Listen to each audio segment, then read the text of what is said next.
Back to back আরো একটা বড় খবর। পালা বদলের পর রাজ্যে আইন শৃঙ্খলা জোরদার করতে কড়া পদক্ষেপ পুলিশের। রাজ্যের সমস্ত পুলিশ কমিশনার, জেলা পুলিশ সুপারদের একগুচ্ছ নির্দেশ এডিজি আইন শৃঙ্খলার।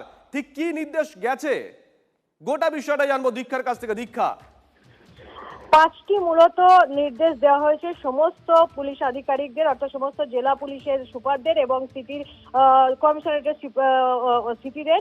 সেখানে প্রথম যেটা নির্দেশিকা বলা হয়েছে, মালখানায় থাকা বাজেয়াপ্ত অস্ত্র এবং গুলির ভেরিফিকেশন 15 মের মধ্যে শেষ করতে হবে এবং ওসিআইসিদের নিজে মালখানার অস্ত্র মিলিয়ে দেখার নির্দেশ দেওয়া হয়েছে এবং সেই পরিদর্শন করবেন এসডিপিও ও ডিএসপিরা এবং রাজ্য জুড়ে বেআইনি অস্ত্রগুলির অভিযান করে উদ্ধারের অভিযান চালানোর বিশেষ নির্দেশ।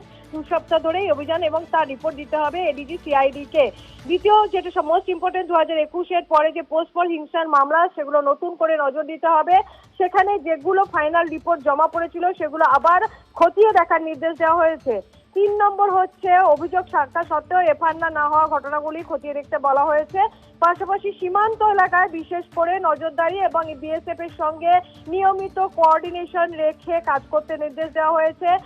4 নম্বর হচ্ছে, কোনো বৈধ ব্যবসায় দাদাগিরি তোলাবাজি বরদাস্ত না করে সেগুলো কঠোরভাবে কার্যকর করতে হবে এবং যেটা বলা হয়েছে হেলমেট পরা বাধ্যতামূলক এবং সবথেকে অবৈধ গরুর হাট, কসাইখানা এবং বেআইনি যে বালি খাদান, পাথর খাদান রয়েছে তার বিরুদ্ধে কঠোর পদক্ষেপ নিতে হবে। কোনো অবৈধ ব্যবসায় দাদাগিরি বা বৈধ ব্যবসায় দাদাগিরি তোলাবাজি বরদাস্ত করা যাবে না।